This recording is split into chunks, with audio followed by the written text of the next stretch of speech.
আসসালামু আলাইকুম। সবাই কেমন আছেন? সোশ্যাল মিডিয়াতে একটা ভিডিও দেখতেছি, রিফুন মিয়ার মায়ের ভিডিও। রিফুন মিয়ার মা সাংবাদিকের কাছে বক্তব্য দিল যে এখন আর রিফুন মিয়া তাদের খোঁজ খবর নেয় না। এখন সে নাকি সেলিব্রিটি হয়ে গেছে, তার নাকি টাকা পয়সা হয়েছে, এখনও তার মা বাবাকে পরিচয় দিলে তার সম্মান নষ্ট হবে নাকি, এই ধরনের আমরা ভিডিও দেখতেছি সোশ্যাল মিডিয়াতে।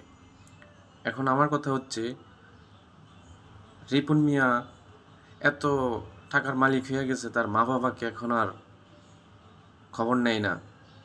আরেকটা জিনিস দেখলাম যে সাংবাদিক যখন রিপন মিয়ার কাছে ইন্টারভিউ নিতে গেছে, তখন রিপন মিয়া বলল যে আমার ম্যানেজারের সাথে কথা বলেন।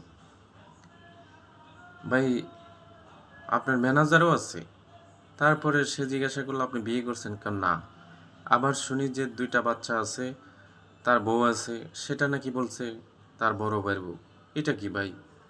সোশ্যাল মিডিয়াতে আপনারা সত্য কথা বলেন না।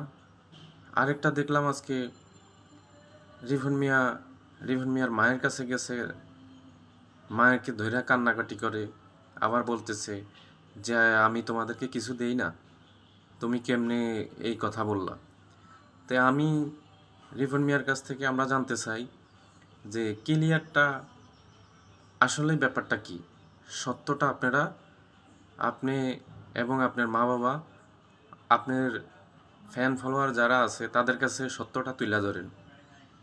সত্যটা তুলে ধরেন, আপনার জন্য ভালো হবে। কারণ হচ্ছে হিংসা অহংকার চিরদিন থাকে না। কথা বুঝছেন? হিংসা অহংকার পতনের মূল। হিংসা অহংকার করবেন না, নিজেকে বড় মনে করবেন না। নিজেকে নিজে বড় মনে করিলে সে বড় নয়, লোকে যাকে বড় বলে সে বড় হয়। রিফন ভাই, যদি আমার ভিডিওটা আপনার কাছে যায়, অবশ্যই ব্যাপারটা মাথায় নেবেন। দয়া কইরা আপনি দর্শকের উদ্দেশ্যে সঠিক তথ্যটা দিবেন। আপনাকে অবশ্যই আমরাও ভালোবাসি, আপনার দর্শকও অনেক ভালোবাসে আপনাকে। আপনি সরল সহজ একটা মানুষ, সরল মনের মানুষ। আপনার থেকে আমরা এই সমস্ত এগুলো আশা করি না।